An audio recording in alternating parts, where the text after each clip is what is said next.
বিসমিল্লাহির রহমানির রহিম। কবিতার নাম সংগ্রাম।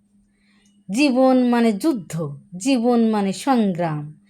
সংগ্রাম আমি সুখ দুঃখের সাথী করে নিলাম। সংগ্রাম মানুষের জীবন চলার সাথী। সংগ্রামহীন মানুষের কী বা দিন কী বা রাতি। সংগ্রাম ছাড়া পৌঁছাতে পারে না তার লক্ষ্যে।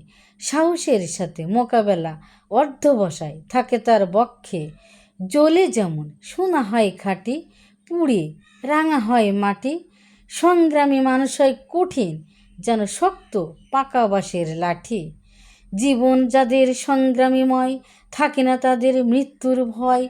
সে মৃত্যু উদাহরণ হয়ে রয়, পরবর্তী প্রজন্ম ইতিহাস তাদের কথা কয়। মানুষ মাত্রই সংগ্রামী, তাদের কাছে মনুষ্যত্ব দামি। তারা হয় মানুষের কল্যাণকামী, সত্যের অনুগামী। তাদের জন্য যুদ্ধ শহীদ উৎসর্গময়। সংগ্রামী মানুষের জীবন চলে একই ধারায়, যেমন উত্তাল গতিতে অবিরত চলে নদীর প্রবল ধারায়।